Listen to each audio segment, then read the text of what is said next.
तो आखिरकार जब बिल पारित हुआ तब भी हंगामे के साथ ही पारित किया गया। अब उस पर कौन कहां पर खड़ा था यह बात तो पता नहीं चल पाई, क्योंकि राहुल गांधी अपना भाषण पूरा नहीं कर पाए और वहां से संसद से निकल गए। लेकिन अभी अभी चर्चा आगे बढ़ाने से पहले खबर आ रही है कि राहुल गांधी का जो स्पीच यहां पर नजर आ रहा है उसमें से और 2 शब्द एक्सपंज कर दिए गए हैं। एक गृह मंत्री पर जो उन्होंने आरोप लगाया था कि उन्होंने ऑथराइज किया शूटिंग के लिए, वो 2 शब्द हटाए गए और उसके साथ साथ वो गाड़ी में बैठे थे, he was sitting in car and shaking, तो शेकिंग जो शब्द है वो थरथरा रहे थे, वो शब्द भी पटल से निकाल दिया गया है, सदन की कार्यवाही से निकाल दिया गया है।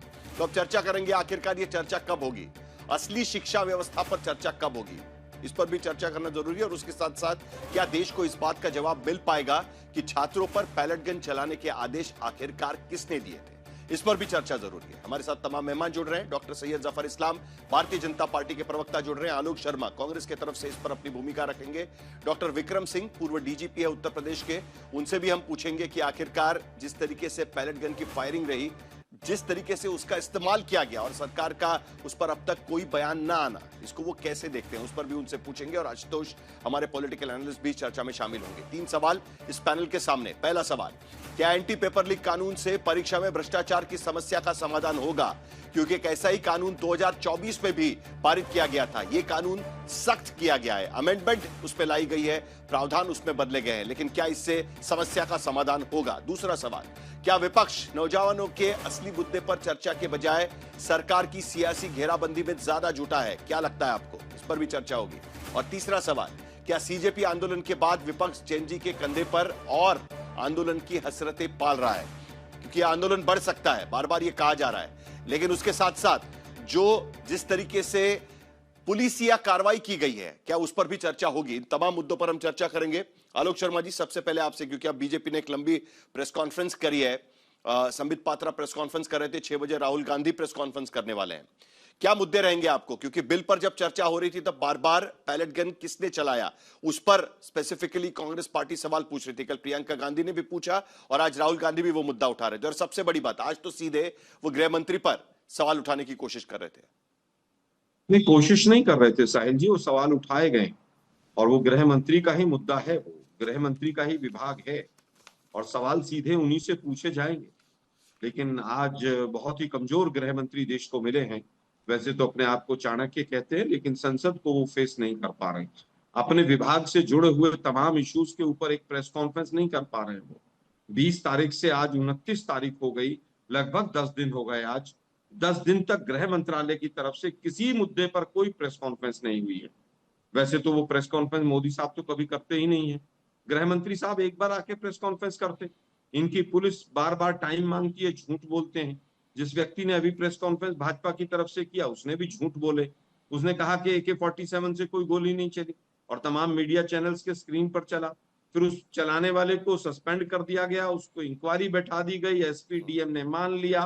पैलेट गन की बात भी थी, पैलेट गन भी चला। जब तक वो बच्चा राहुल गांधी जी के साथ आकर प्रेस कॉन्फ्रेंस में नहीं खड़ा हुआ, जिसकी आंख चली गई, जिसके ऊपर तमाम छर्रे लगे हुए थे, तब तक भाजपा डिनाई करती रही। तो डिनाई और डाइवर्ट तो इनका पुराना मुद्दा है ना। मुद्दे की बात यह है कि आज तक गृह मंत्री महोदय ने 10 दिन में एक बार भी जवाब क्यों नहीं दिया? वो कांप रहे थे, नहीं कांप रहे थे, कहते कि मैं कहां कांप रहा था, मैं तो नहीं कांप रहा था, आके बताते। क्यों नहीं वो आपका फेस करना चाहते हैं संसद को?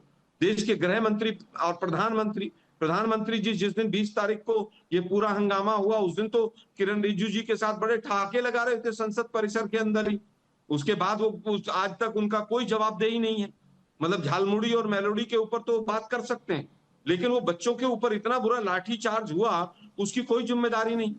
पूरे हिंदुस्तान के मीडिया ने, विश्व के मीडिया ने दिखाया किस तरह से एक बच्ची के पीछे एक SHO डंडा पूरी तरह से कैसे वो गुप्तांगों के अंदर चलाने का प्रयास कर रहा है। क्या पूरे देश ने नहीं देखा?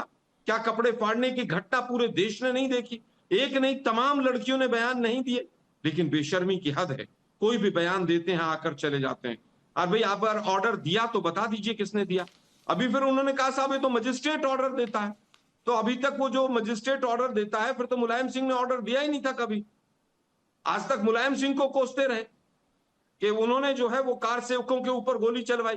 तो पहले सरकार तय कर ले कि मजिस्ट्रेट इस देश को चला रहे हैं, गृह मंत्री चला रहे हैं, डीसीपी चला रहे हैं, ये गृह मंत्री चला सैयद रहे हैं। जफर इस्लाम, कांग्रेस सरकार तो है पूरी, पिछले 3 लेकिन दिन एक से दूसरी चीज और एक आती है, लगातार या तो मीडिया आपको में पता नहीं पैलेट गन चलाने की खबर आ रही है। हर बार किसी ना किसी सूत्र के हवाले से, हर बार पुलिस स्टेशन में की गई डायरी एंट्री के वजह से, हर बार राम मनोहर लोहिया अस्पताल के भीतर जो मेडिकल रिपोर्ट है उसके आधार से मीडिया यह खबर दिखा रही है।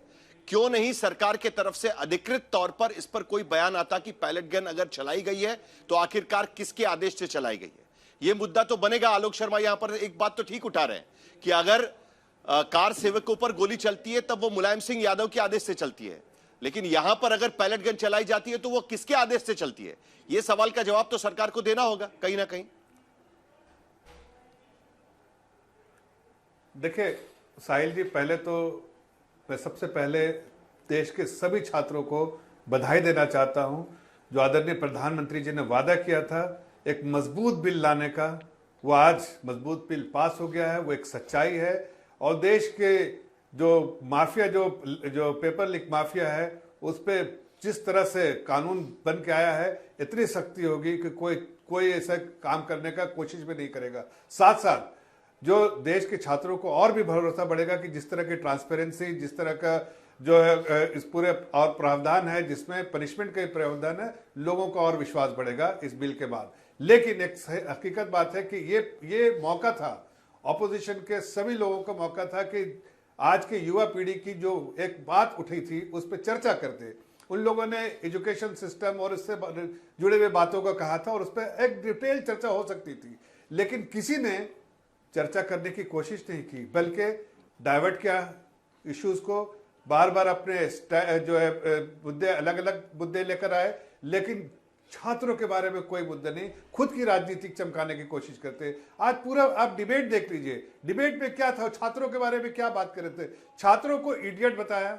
ये बताइए, ये इनका सत्र है कि छात्रों को जिनके कंधे पे बैठ के ये राजनीति चमकाने की कोशिछ कर रहे हैं, खुद की राजनीति, उनको भी इडियट कह रहे हैं। और फिर झूठ का पुलिंदा और अराजकता इनके ब्लड में है। इसलिए देखिए, जिस तरह से किसी ने कहा कि राहुल गांधी आज एक प्रतीक बन गए अराजकता के, जहां अराजकता फैलाना है राहुल गांधी को भेज दीजिए, वो कहीं ना कहीं इसी चीज के लिए जाने जाते हैं। और अब लोग समझ चुके हैं कि एक कंस्ट्रक्टिव डिस्कशन नहीं कर सकते, ये सदन के पटल पर कोई अच्छी डिस्कशन नहीं कर सकते, बल्कि झूठ के अलावा कुछ नहीं बोल सकते। आज जितनी भी बातें कही, आज अभी हमारे कलीग मुझे इस मुद्दे पर तो अलग से चर्चा करनी है। साफ कर दिया है। जो बिल 2024 में पारित किया था, उस बिल के भीतर भी आपने यही रखा था कि अगर कोई पेपर लीक करता है तो उसके खिलाफ क्या कार्रवाई होगी, उसके खिलाफ क्या सख्त प्रावधान होंगे।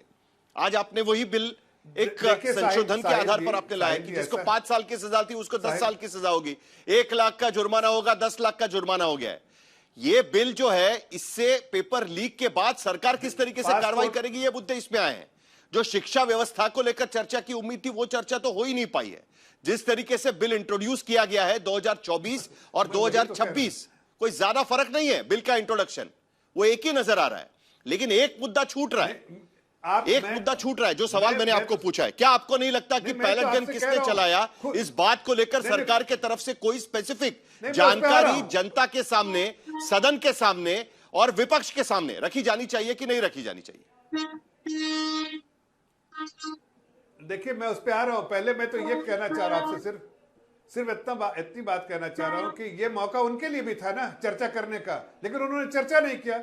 उन्होंने सिर्फ इसकी कोशिश की झूठ फैलाओ और कहीं ना कहीं बच्चों को गुमराह करो। आज भी वो बातें जो कर रहे थे गुमराह करने के लिए और कहीं ना कहीं उसकाने की बात कर रहे थे। अरे बच्चे को, छात्रों के कंधे पर रहकर राजनीति नहीं चमकानी चाहिए, उनके भविष्य के बारे में बात करनी चाहिए। आज ये कानून पास हुआ तो उनके भविष्य को बेहतर बनाने के लिए कानून पास हुआ। जहां तक पैलेट गन का सवाल है, आपने पूरा देखिए, हर चीज सामने आपके, ये सारी चीजें मन गढ़ंत, बहुत सारी चीजें जो है इन लोगों ने फैलाई है। हकीकत जब इन्वेस्टिगेशन होगा तो हर हकीकत आपके सामने आ जाएगा, लेकिन झूठ फैला के लोगों को गुमराह करना और लोगों में इस तरह का आक्रोश पैदा करना। किसने बताया इन्वेस्टिगेशन ऑर्डर किया है?